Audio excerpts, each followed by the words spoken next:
Yo, people, them, we're down in Samsung KX, and not only are we here with my ridiculous hat, but we're also out here with the brand new Samsung Galaxy S25 Edge. Let's go have a look at it.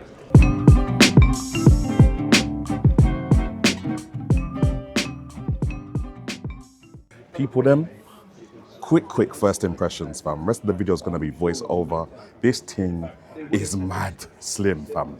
Look how slim this thing is. Where's my look at this thing compared to my Pixel's got my case on it right now. Let me take the case off the Pixel.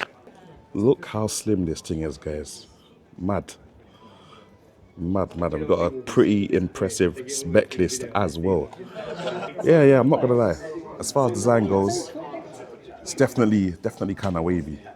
Alright, people, them. Now, to cut a long story short, Samsung have taken all the processing power and all the power user stuff out of the Galaxy S25 Ultra and the S25 range, and they've put it into a more slim, sleek, Instagrammable phone body for the trendier people that just want a phone that looks good and maybe takes a few good pictures for the social media. And that's how the S25 Edge was born. Now you got the black ting, which is kind of giving that stealthy James Bond kind of look, and then you got a silver ting and a blue ting, which basically both look silver. And to be honest, I could hardly tell when filming which one was blue and which one was silver. So them other two basically look the same. I'd probably go for the black one personally. Now, man's just going to put the specs on the side of the screen so you guys can read that if you're really that interested. But basically, long story short, we got the new Snapdragon 8 Elite ting for Galaxy. We've also got 12 gigabytes of RAM, and you get the 256 gigabyte version or a 512 gigabyte storage version. I think on launch day, you can even get the 512 gigabyte version for the price of the 256 gig. So for you early adopters, you might get a little bit more for your money. But where my concerns come in is with the battery life, because we're talking 3,900 milliamp hour battery with only 25 watt fast charging. Now these are the kinds of sacrifices that you've got to make if you want to make a phone as slim as this and get all that other technology packed inside. Now moving on to the screen, we got the 6.7-inch Quad HD ting at 120Hz with a max brightness of 2600 nits. So you should definitely be able to see that in daylight, but obviously we're inside here, so I'll have to test that out if I get my hands on the actual ting.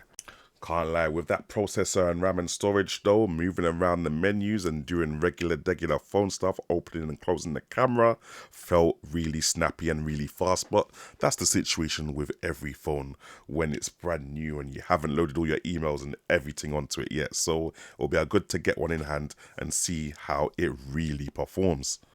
Now moving on to the camera, obviously we've only got two sensors on the back. We got a 200 megapixel main sensor and we got a 12 megapixel ultra wide sensor with macro capabilities because the thing's got autofocus kind of thing. So it's definitely a decent little ultra wide we got on there, and you'll be happy to know that both the main sensor on the front, the ultra wide on the back, and the 12 megapixel sensor on the front all have 4K 60 video capabilities, so no matter where you're filming, you're getting the most that your camera is able to give you in terms of video quality and resolution. And you can even go up to 8K 30 if you're one of them people there that want to shoot 8K but don't own an 8K TV yourself.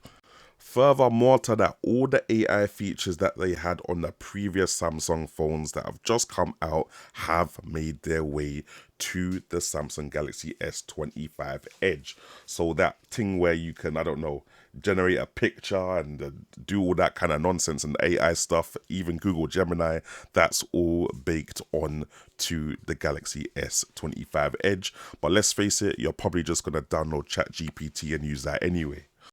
Now, I can't lie, for me personally, it looks like everything but the battery looks like a yes. It's one of them ones where the battery is going to have to be saved by how well the processor sips the battery itself, innit? Because that Quad HD display at 120Hz as well, and all the stuff that's going on inside it is definitely not gonna make it easy for that phone to last throughout a day and a half or a day or two.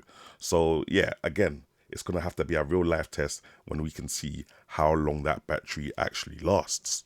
But anyway, people, then that's just a little quick Galaxy S25 Edge impressions. We literally got like an hour on the phone to check it out and see what's really good. And as far as I'm concerned, everything is a most definite yes, except for that battery life and that 25-watt fast charging. 25-watt is what I use my Pixel anyway, so yeah, it is cool. It's just that with Samsung, I know they've got up to 45-watt with their bigger batteries, so I would have liked to have seen that. But hey, let's see what it's saying when the phone actually comes out and we can put it through a real day's worth of use, innit?